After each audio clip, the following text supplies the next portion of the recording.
sportsradiodetroit.com.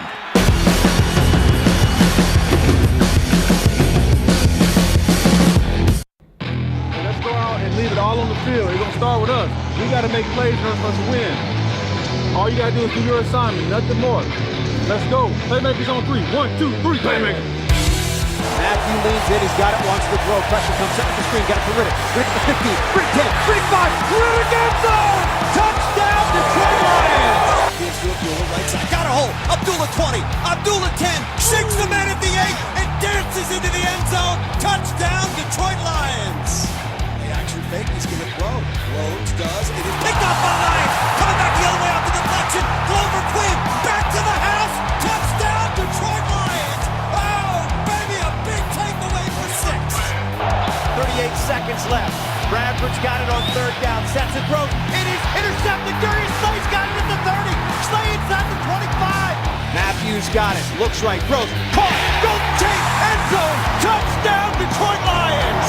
Barkley takes the snap. Back to pass. Looks. Rolling. Hit.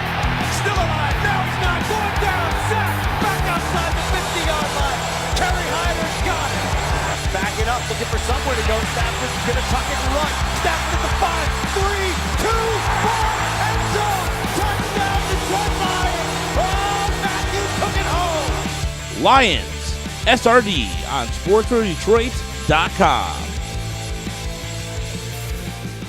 Hello and welcome to the latest edition of Lions SRD on sportsradiodetroit.com. Basically, instant reaction. Instant analysis from the Lions' 24-10 drubbing of the Indianapolis Colts in the first preseason game on the road.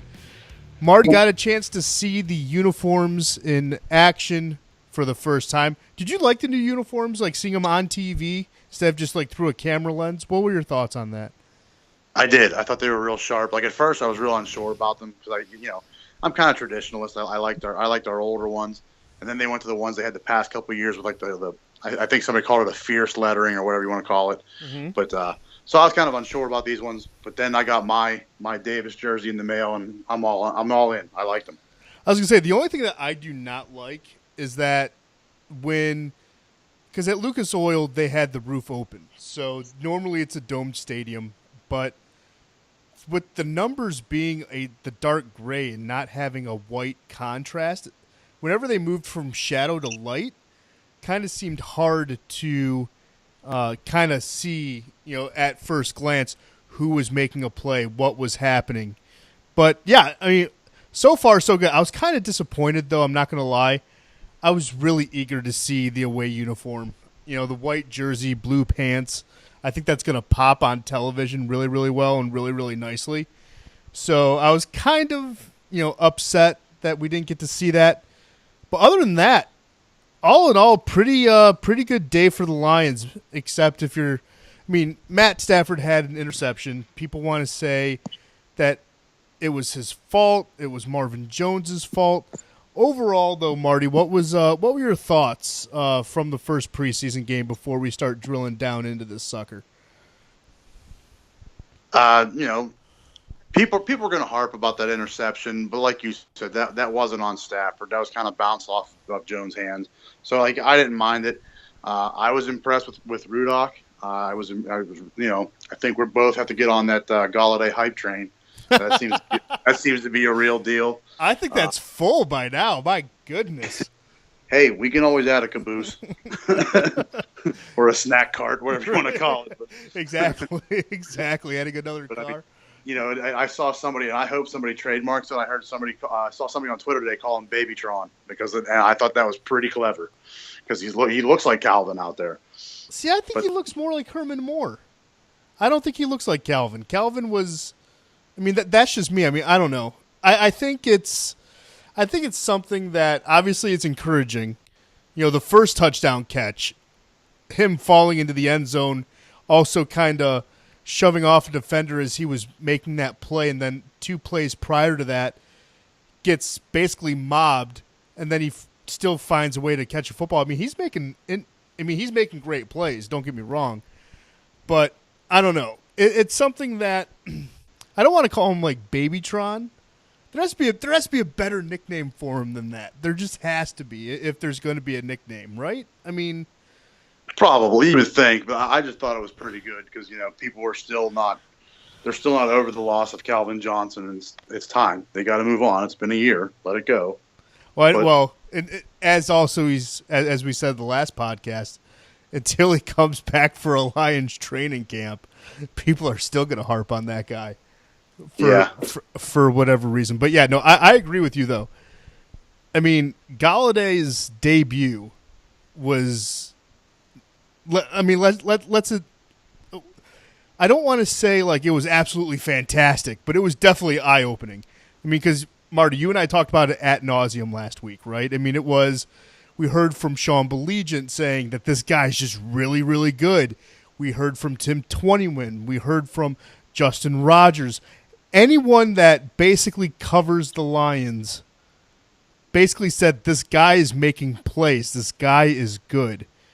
Well, you wanted to see it against other competition instead of just the Lions. And sure enough, man, I mean, like I said, he was making at least, the first touchdown on that drive, making really, really, just eye-opening plays. And then even that second touchdown, even though I give more credit to Jake Rudock than Galladay there because it was a back shoulder throw, he still got low enough and still saw the ball in as he was falling into the end zone to make that catch. I mean, yeah, I'm with you. I'm not fully on the train yet, but I'm ready to stand in line to buy my ticket. That's where I'm at because I think he's bringing kind of excitement to this wide receiving core. Don't get me wrong, that Calvin Johnson brought to it, and it's something too. We talked about it last week. A lot of draft experts were saying this guy was a fourth round at best pick, and he wasn't. He wasn't supposed to be like this great wide receiver who he has issue running his routes. He has issues with his hands. Didn't really see any of that, at least today. No, we didn't. He looked crisp. He looked like everything that training camp has been billing him to be. He looked outstanding, and so did Ashawn Robinson. I mean, it's not going to show up on the stat sheet, but he had, I think, 2 or 3 batted passes today. Oh, yeah. There was a lot of good things in this game today, and of course we had a significant thing happen, but I'll let you get to that. Yeah, I mean we'll definitely get into that, but I was gonna say, I mean it's preseason. You're always supposed to be optimistic. Hope springs eternal this time, so we're always going to lead with good news first. You also brought it up, Marty. Jake Rudock looked really, really good. There was a couple of times, even in the pocket collapsed around him, and if you saw him at Michigan, you saw the ability to run the football a little bit from Jake Rudock, but today it was brought out to a different level. There was a couple of quarterback scrambles where he just looked really, really good. He kept his eyes down and forward, and he's really showing to be a very good, reliable backup. And we've talked about it before, too, where you need to have this reliable backup. Now, we know, obviously, from last year with Matthew Stafford having a hurt finger in a playoff push, that can hurt. But you could also have the ability to maybe rest Stafford a game or two. And granted, I don't think we're there yet with Jake Rudock, but I think we've taken at least a couple of good steps forward to where if Matthew Stafford goes down, I don't think the entire offense grinds to a halt with the backup in. What are your thoughts there? No, I agree too. I agree with that. And the Colts played really decent defense today. Let's give the devil their due. They looked pretty decent on defense, and the running game from the Lions actually looked credible today. They looked decent. Abdullah looked all right. Zenner looked sharp. Dwayne Washington looked good. Even and I think they said his name was T.I. Green. I mean, even he looked all right towards the end of the game. So it looked like the running game was good, which means the offensive line looked pretty decent. So I mean, it was. Yeah, I think you're absolutely right. I think we can absolutely rely on Rudock eventually. Hopefully, we won't have to, but I think you're absolutely right. Yeah, I mean that you hope you don't have to rely on Jake Rudock to win games for you. But one thing too, the offensive line. We talked about it last week as well. Greg Robinson was probably going to get the start at left tackle. He did today. Worked pretty much the entire first half at left tackle. And don't get me wrong, like, I warned people that left tackle, especially with Greg Robinson, Jeff Schwartz says that he has the ability to morph into a very good player for the Lions with the way that he plays. Now, that's where I added the caution and the qualifier for, it's going to take a little bit for him to do that. So you want to see as much of him as possible. And he looked honestly really, really good. Pro Football Focus actually did a quick breakdown, and in 25 snaps where he had to go back and pass protection, he only allowed one pressure, and it was a hurry. It wasn't a sack. It wasn't a knockdown. It was just a hurry. So early returns for Greg Robinson, who you need to solidify that left tackle position until Taylor Decker comes back, showed up pretty more than serviceable in his first game against other competition. Yeah, he did, and it's we didn't sign him for much, or we didn't trade much. I forget what the terms of the acquisition was. It was a relatively cheap pickup, and hopefully it'll pay off dividends. I mean, it's something that absolutely needs to happen. I mean, you could tell it wasn't Taylor Decker, that's for sure, but it wasn't. Greg Robinson was more than serviceable today. Yeah, and I mean the starting offensive line, like I said, Robinson was at left tackle, Graham Glasgow was at left guard, Travis Swanson was your center. TJ Lang didn't play; he sat out. So did a bunch of other players. But Joe Dahl got the start at right guard. Ricky Wagner he had that little brief injury scare on Thursday, but showed it to be nothing. Started at right tackle, and I don't know. It seems like this offensive line did take a step forward. Did look positive. I mean, it wasn't anything to necessarily, kind of hold your breath on just yet. Granted, that offensive line was in there, I want to say, for the first 4 drives. And then they started to mix and match players. And we saw Storm Norton in there. He looked okay until the second half. Then he committed a couple of penalties. But the offensive line is going to be a work in progress. And if you're listening to this, you can kind of tell where we're kind of going down now with this. It's something that also needs to get resolved. And it goes back to the interception that Matthew Stafford threw. A lot of people want to say that he threw it too high. And if you look at the play again, at least what I saw was there was a linebacker undercutting that play. So maybe you could have let him more a little bit, but the issue of dropping passes came back up with Marvin Jones. And it's something, if the ball hits you in the hands in the NFL and your position is wide receiver, you need to catch that football. Yes, he was battling a cornerback trying to get to that ball, but you still have to have the strength of, have that hand strength to reel in a pass. That was something that was really concerning.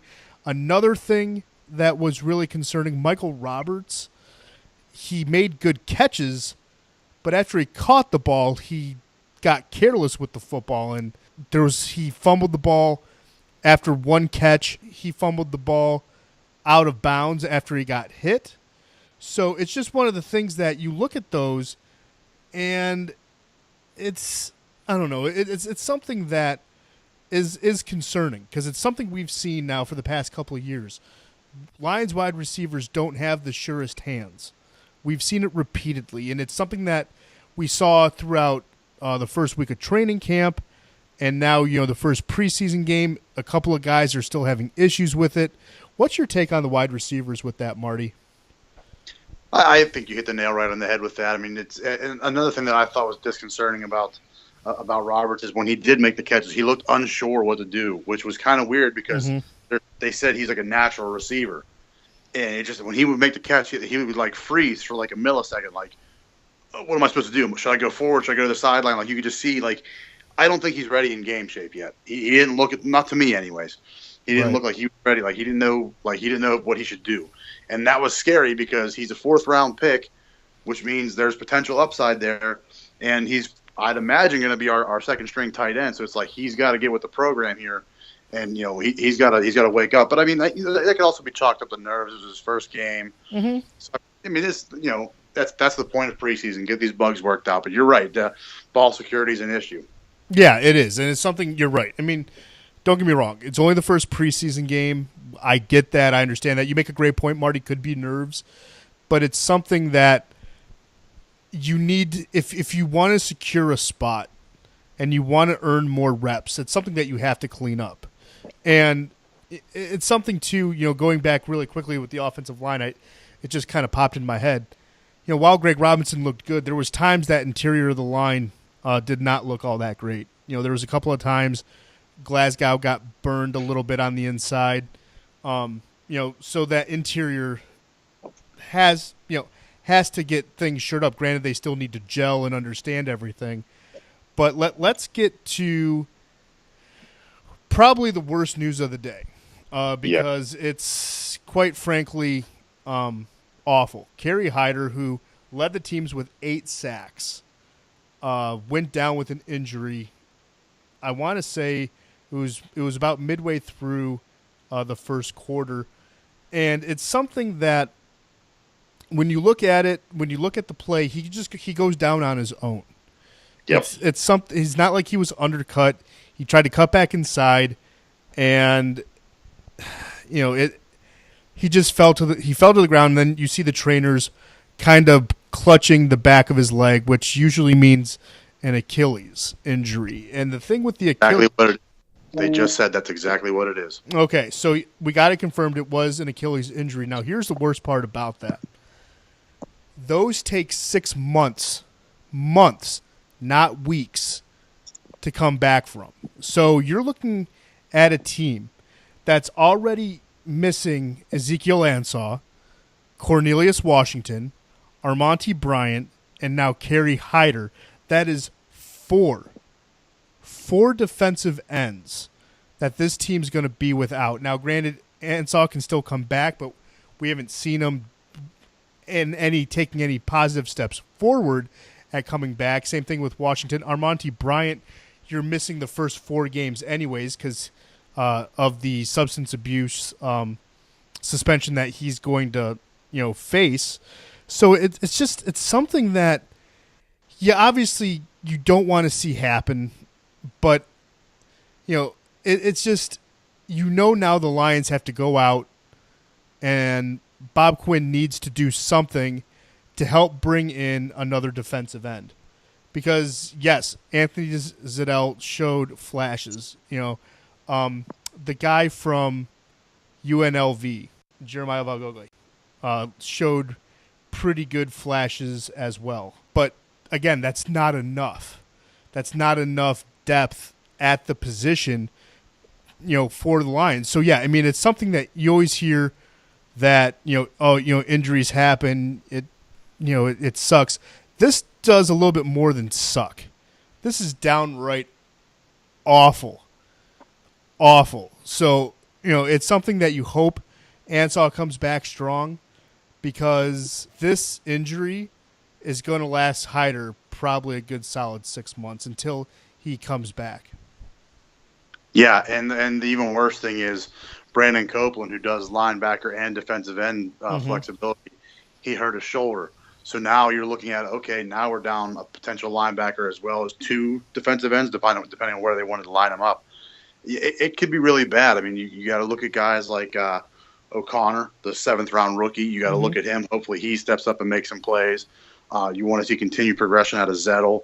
It's not a good situation at a position that we were already thin with Ansah being hurt. Now you get Hyder and potentially Copeland. Not that Copeland's a world beater. I'm not saying that by any means, but it's a nice fresh body to have in there. But now if you don't go out and make a move, you got to look at guys like Ledbetter. Maybe he can play a little defensive end. There's a lot of things they need to address that position for sure, one way or the next, whether it's free agent or maybe push Ledbetter outside somehow. I don't know. I don't know what route they're going to take, but it's an awful situation for sure. Yeah, and it's something too that the Lions want to emphasis on making turnovers happen And the front seven are the ones that make those turnovers happen. They're the ones that apply pressure. And it's something that even though Haloi Nada, didn't play, Darius Slade didn't play, it's still something that if you want to create takeaways, you have to, apply this pressure. Last year, Kerry Hyder was the only guy, I want to say in the first 8 games, that was really applying pressure from that defensive front. It's something that, obviously the Lions are going to have to sign somebody. Granted, just, kind of looking at how things are and what's going on, you need to look at who's out there. We don't really know who's out there yet. Maybe someone gets cut, from, some team that, that you can bring in and see if he works out. It's just really, really, really, really unfortunate. Outside of that, going back to the rookies as well, Marty, you mentioned, Gerard Davis looked. I want to say he looked good, in his first time out. I mean, he showed that he can cover tight ends. Antoine Williams showed the same ability to cover tight ends. What did you see out of the linebacking core today that you liked or didn't like that showed, fans, at least in one game, some promise? They looked sharp. They looked sharp in all aspects, whether it was passing or rushing. They looked good.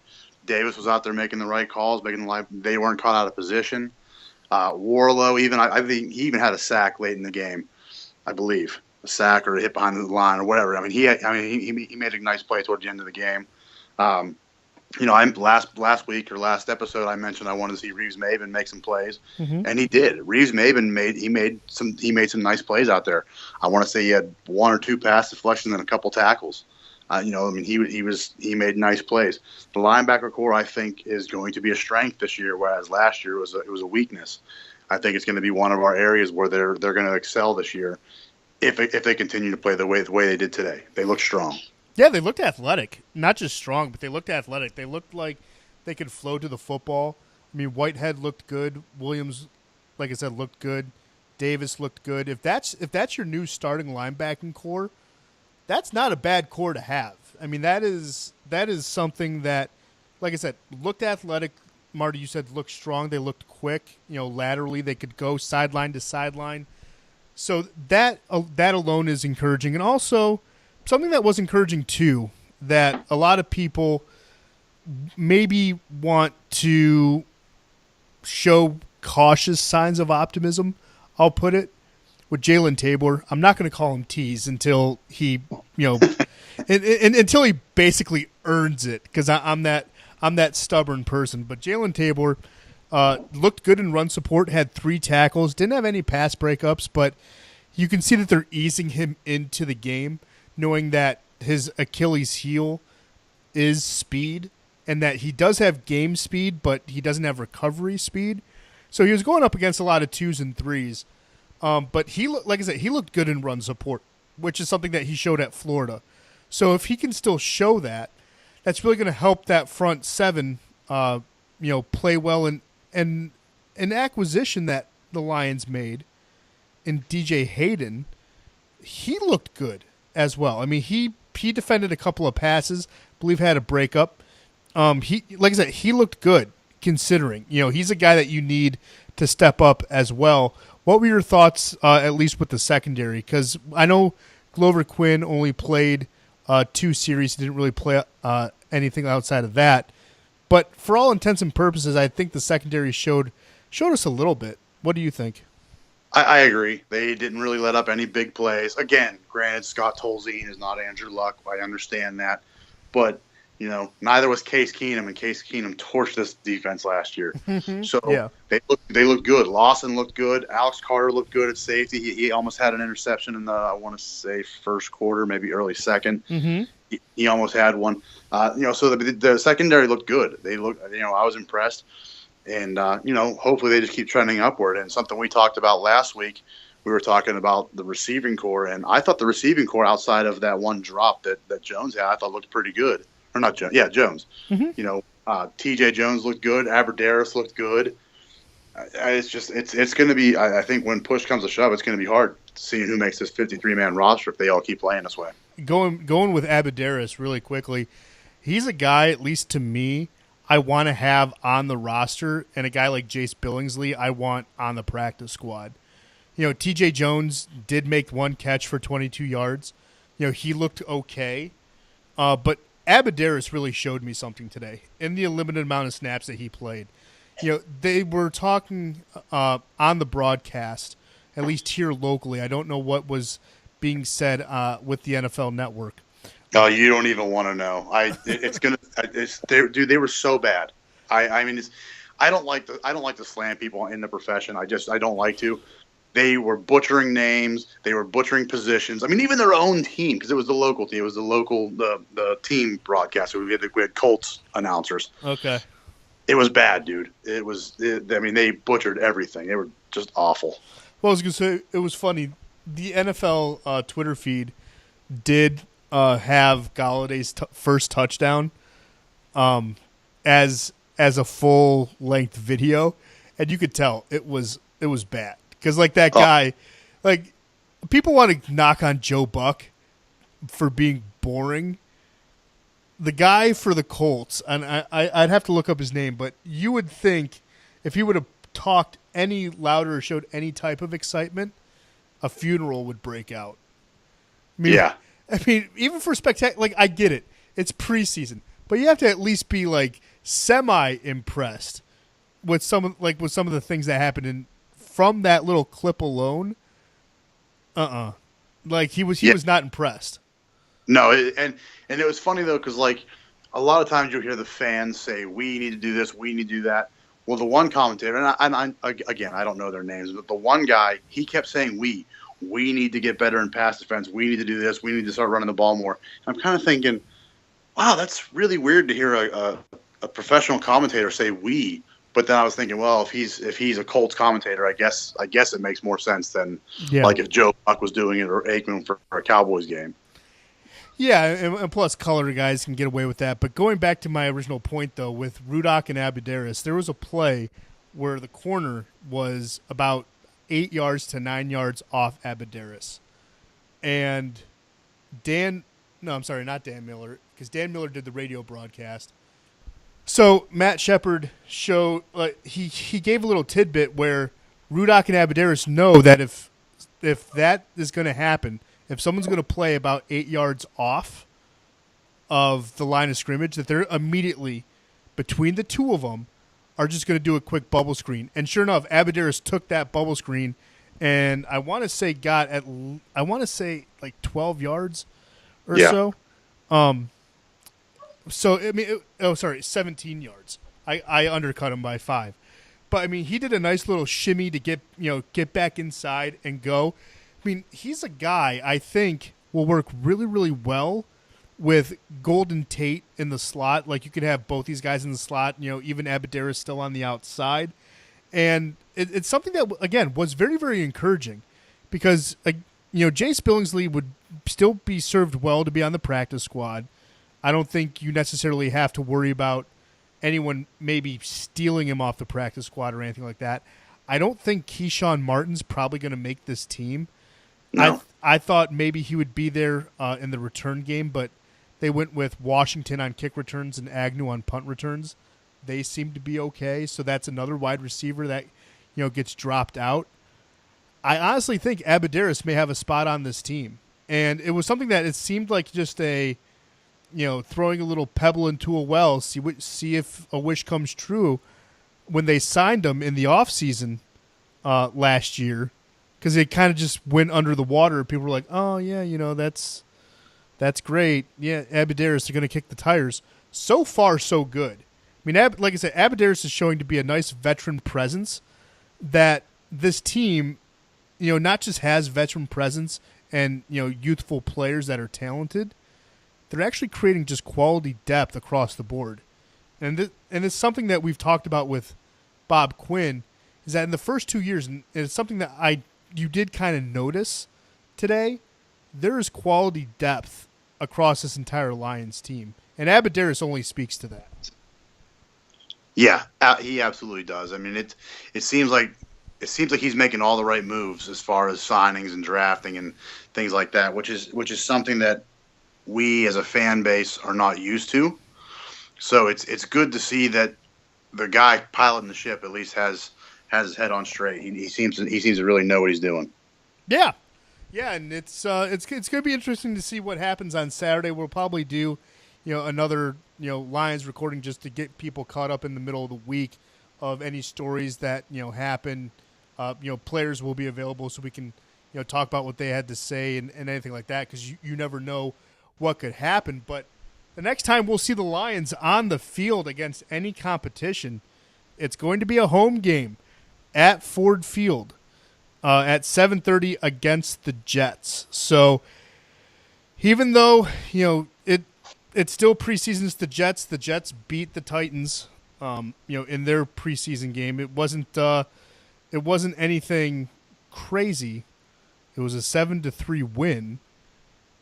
But yeah, it's something that is going to be exciting because you may see TJ Lang play. You never know. You may say Theo Riddick.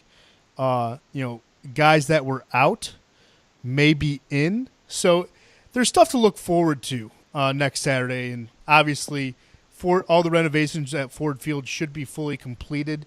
You're not just going to, just see the video boards that they showcased. What was it now? A week or two ago at their Ford Family Day practice. Everything at Ford Field should be done by then. So you're going to get basically the full experience of what a Lions game day is going to be like. Any last parting thoughts, Marty, as we kind of wrap up this quick little bubble screen of an instant reaction to the first preseason game? Just for people to keep their hats on. If you saw something you absolutely hated, which I don't know what that would have been, just remember it was only the first preseason game. This is where they get the kinks worked out, and this is where they iron out their rosters. I mean, it's keep your hats on and let's just go for the ride and see how this goes. So Super Bowl? No, I'm kidding. I'm totally kidding. No, I agree. I mean, it's encouraging. It's just one preseason game. But it's encouraging. You want to see how they can grow. Obviously, you want to see Matthew Stafford keep his stat sheet clean, not throwing an interception, clean up a couple of things, maybe throw a touchdown pass. Maybe that touchdown pass goes to Kenny Golladay and the hype train continues to pull out of Detroit and full bore onto the season. But, yeah, I mean, it's something that there's always something to build on. And, yeah. First preseason game still encouraging. I'm just happy football's back, to be quite honest, because it was really fun and just refreshing to see football, Lions football on my TV, Dan Miller on my radio, Jim Brandstatter doing color commentary. It just everything just felt right in the world. So hopefully, like I said, hopefully it just keeps getting better and better. Maybe they take a couple of steps back. We'll find out who is going to replace Kerry Hyder and his injury because, like I said, he's probably out for the season, 6 months. So, yeah, but until then, that's all the time we have. Like we said, Lions win 24-10 over the Colts in Indianapolis. We'll be back later on this week. I'm Ben Salagi. I'm Marty Stover. And we say goodnight.